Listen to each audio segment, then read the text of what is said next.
berkembang juga mengenai fakta sejarah yang sebenarnya sudah lama saya ketahui itu sejak saya SMA itu bahwa Habib Utsman bin Yahya Mufti Batavia itu adalah empek penjajah VOC dan dia adalah salah satu penyokong data yang terbesar untuk kepentingan kerja Dr. Snook guru-gurunya gitu ya, yang menyamar menjadi ulama dengan sebutan Syekh Abdul Karim apa siapa itu. Snook guru-gurunya itu seorang orientalis beragama Yahudi gitu, yang menulis buku The Achehes itu yang paling fenomenal ya. meneliti bekerja untuk pemerintah penjajahan Belanda di Nusantara untuk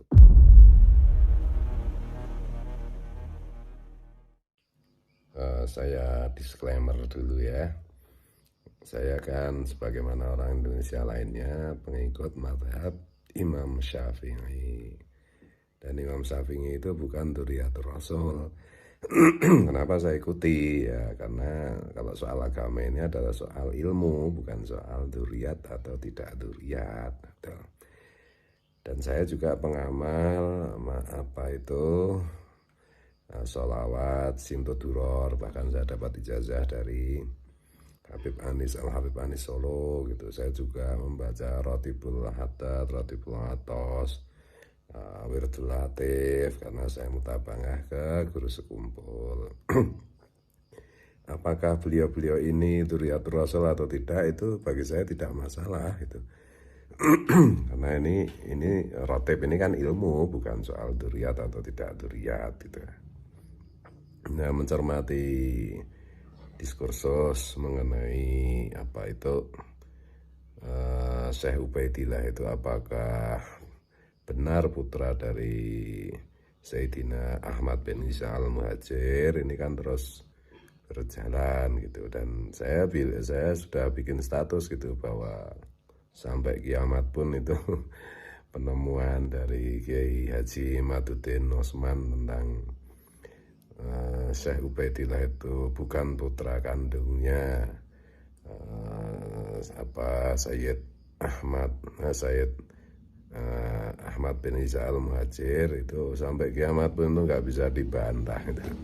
Dan memang bantahan-bantahan kan ada dari Rizik Syihab, dari Bahar Smith, dari si bocil itu siapa itu, kemudian juga dari Hanif Al-Atos yang menantunya Rizik Syihab.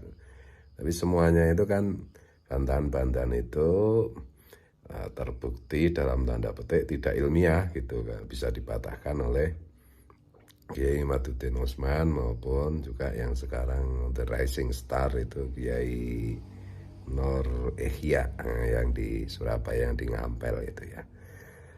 Nah, ini pun akan terus, insya Allah akan begini terus. Jadi setiap bantahan dari kelompok Robitoh itu pasti akan bisa dipatahkan. Belum lagi kita juga mendengar pendapat-pendapatnya dan kesaksiannya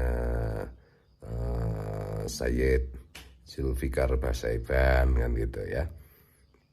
Nah, dan juga mulai berkembang juga mengenai fakta sejarah yang sebenarnya sudah lama saya ketahui itu sejak saya SMA itu bahwa Habib Utsman bin Yahya Mufti Batavia itu adalah empek penjajah VOC. Dan dia adalah salah satu penyokong data yang terbesar untuk kepentingan kerja Dr. Snook guru-gurunya gitu ya, yang menyamar menjadi ulama dengan sebutan Syekh Abdul Karim apa siapa itu. Snook guru-gurunya itu seorang orientalis beragama Yahudi gitu, yang menulis buku The Achehes itu yang paling fenomenal ya.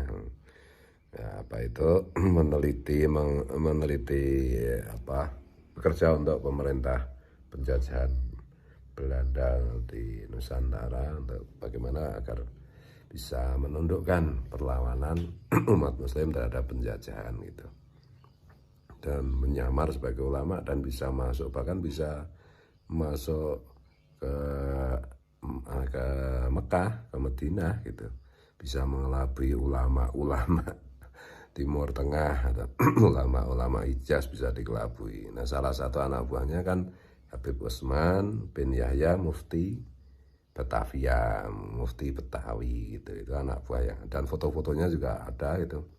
Dan sekarang kan udah rame dibicarakan di publik gitu. Nah, kemarin tuh ada omongan dengan teman-teman itu, apa, dengan demikian bila memang tesisnya Kiai Imaduddin Utsman itu tidak terbantahkan, artinya kan Rabithah Alawiyah ini sejak berdiri tahun 1928 itu berarti melakukan kebohongan publik dengan kepada bangsa Indonesia, kepada rakyat Indonesia, dengan mengaku bahwa anggota mereka itu adalah Dzurriyyatur Rasul yang disebut Habib itu, padahal faktanya kan tidak gitu ya. Faktanya menurut penemuan Kiai Imad kan ternyata kan tidak. Berarti ini kan satu kebohongan publik gitu. Bahkan dari pembicaraan dengan teman-teman itu, apakah Rabithah Alawiyah itu perlu dilaporkan ke polisi atas kebohongan publik ini gitu. Jadi bukan karena kebencian atau bukan karena apa, supaya semua terungkap, karena kalau misalnya dibawa ke pengadilan kan nanti terjadi sidang adu argumen dari para ahli gitu. Dari misalnya saksi ahlinya yang dari kubu yang melaporkan tuh Kiai Imaduddin, Kiai Nur Ihsan gitu. Nur Ihya ya, bukan Nur Ihsan, Kiai Nur Ihya yang Surabaya dan seterusnya. Dan mungkin juga dari kubu yang dilaporkan dari Rabithah Alawiyah juga bisa mengajukan pakar nasab mereka yang mendukung klaim mereka bahwa Syekh Ubaidillah itu adalah putra Sayyid Ahmad bin Isa Al-Muhajir gitu. Nah, dari situ kan publik bisa mengetahui dan mengikuti debat ilmiah yang terbuka, yang fair, yang tidak dilandasi oleh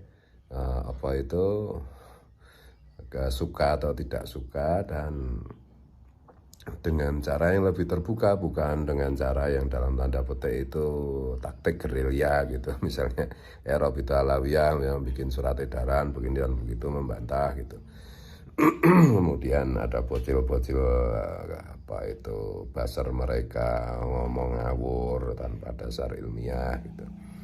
Termasuk mungkin nanti juga kalau misalnya ada pihak yang melaporkan itu jangan disangka yang enggak gitu. Karena ini demi sesuatu yang ilmiah gitu ya. Demi sesuatu yang ilmiah gitu. Dan kalau memang Syekh Ubaidillah itu ternyata memang tidak terbukti sebagai putranya Sayyid Ahmad bin Isa Al-Muhajir, itu apa tahu gunanya itu? Ya banyak gunanya, karena selama ini klaim tentang Syekh Ubaidillah itu Dzurriyyatur Rasul itu dalam kenyataannya sudah dipakai untuk eksploitasi hal-hal yang sifatnya duniawiyah, dan bahkan hal-hal yang sifatnya menyangkut harta benda maupun politik gitu, maupun gerakan politik, dan itu bagaimanapun juga merugikan umat Rasulullah gitu loh. Nah, sekedar tambahan catatan misalnya begini, ini kan juga diperkarakan juga mengenai silsilah Wali Songo gitu loh. Apa itu sekarang kelompok Rabithah Alawiyah kan mengatakan Wali Songo itu Asmat Khan, termasuk turunannya Syekh Ubaidillah. Kemudian dzurriyyatnya Syekh Wali Songo mengatakan bahwa Wali Songo itu bukan dzurriyyatnya Syekh Ubaidillah gitu. Dan Sayyid Zulfikar Basaiban juga mengatakan bahwa apa itu ketersambungan nasab Wali Songo itu ke Rasulullah bukan melalui Ubaidillah. Ini bisa dicari sendiri penjelasan-penjelasan itu kan di vlog-vlog YouTube kan banyak banget ya. Aku nggak untuk menceritakan itu secara detail gitu. Dan ini tadi saya mau ngasih catatan gitu. Kalau dzurriyyat Wali Songo itu kan ya berabad-abad terbukti tidak pernah minta diakui sebagai keturunan Rasulullah, tidak pernah menggunakan statusnya sebagai keturunan Wali Songo itu untuk kepentingan-kepentingan duniawi gitu. Nah, akhir-akhir ini aja karena kelompok Rabithah Alawiyah itu terus menerus dalam tanda petik ada banyak oknum yang mengeksploitasi statusnya dengan mengaku-ngaku sebagai dzurriyyati Rasul yang kontraproduktif gitu, yang merugikan umat Rasulullah, terutama yang kalau di Indonesia ya yang Nahdiyin gitu. Kalau Muhammadiyin atau Salafiyin kan nggak peduli ya kayak gini, yang jadi korban itu kan Nahdiyin kan. Dan mulai juga dengan klaim-klaim hadis-hadis yang dongeng, bahkan hadis-hadis yang palsu mengenai hak-hak sebagai dzurriyyatur Rasul itu. Dan mungkin juga kalau kembali ke misalnya ada yang melaporkan itu membawa ke pengadilan fenomena Rabithah Alawiyah ini, mungkin juga di situ salah satu solusinya adalah tes DNA. Dan tes DNA pun ya pasti ambiar nanti. Itulah. Jadi ada teman juga yang ngirimi nge-mention saya gitu ya Terus apa ruginya bagi kita semua kalau mereka itu bukan dzurriyyatur Rasul, dan apa ruginya juga kalau mereka itu benar dzurriyyatur Rasul. Artinya itu ngapain juga diperkarakan loh. Enggak, ini bukan masalah saya dan kamu, ane dan antum, bukan loh. Ini masalah kepentingan umat Rasulullah. Jangan sampai umat Rasulullah itu dikibulin, dibohongin. Man ghosana falaisa minna. Siapa yang menipu, membohongi kami, Rasulullah dan umatnya, semua manusia, berarti dia bukan golongan kita, bukan golongan kami. Ya itu dah. Itu loh. Nanti juga saya udah berkali-kali bilang bahwa menyangkut misalnya ada juga yang mention saya bagaimana itu nanti jalur nasab Datuk Kalampean termasuk Gerusu Kumpul ya. Saya itu sudah dikasih tahu sama ahli nasab itu bahwa Datuk Kalampean itu nasabnya itu ternyata tidak lewat Ubaidillah sampai ke Rasulullah itu, gitu loh. Ini nggak ada urusannya dengan urusan ini. Tapi terlepas dari apapun itu, karena ada hadis yang sudah sering dikutip oleh Kiai Ngimat juga bahwa ya nasab itu sesuatu yang penting lah. Kalau orang ngaku bernasab dengan bohong itu intinya kan ya masuk neraka jahanam. Nah, yang mendukung juga ya sama, berarti kan diikutkan. Ini kebenaran ini penting gitu loh, kebenaran ini penting karena juga bedanya gini loh, kalau dzurriyyatur Rasul yang lewat Wali Songo yang tidak pernah minta pengakuan, yang tidak pernah merasa perlu diakui, itu kan tidak pernah mengeksploitasi, mengkapitalisasi statusnya, darahnya, enggak pernah kan itu. Nah sekarang kan fenomenanya itu kan kelompok banyak oknum dari Rabithah Alawiyah itu yang bahkan ketuanya sendiri itu ditengarai juga tidak beda gitu loh. Dan semangatnya juga kita baca kan beberapa oknum itu kan mau bikin semacam kasta, mau meneruskan kebijakan pemerintah penjajahan Hindia Belanda di Nusantara dulu toh, yaitu membuat kasta gitu. Di zaman Belanda kan kalau orang Eropa itu kasta nomor 1, orang turunan Arab, Yaman, terus India, Cina itu nomor 2, atau pribumi nomor 3. Ini mau dikembalikan dengan mempererat hadis-hadis dhaif, pendapat-pendapat ulama yang dhaif juga. Ini kan berbahaya sekali, itu merusak Islam, merusak umat Rasulullah gitu loh. Kalau merusak Rasulullah dengan dengan menggunakan nama Karl Marx atau Stalin gitu atau Hitler itu lebih mudah diatasi ya. Merusak ajaran Rasulullah, merusak umat Rasulullah dengan membawa nama Rasulullah. Wah, itu sulit sekali itu. Dan Rasulullah kan bilang toh, Islam itu ya tidak akan bisa dihancurkan dari luar. Islam itu ya cara menghancurkannya adalah dari dalam dengan menjual nama Rasulullah dan seterusnya gitu.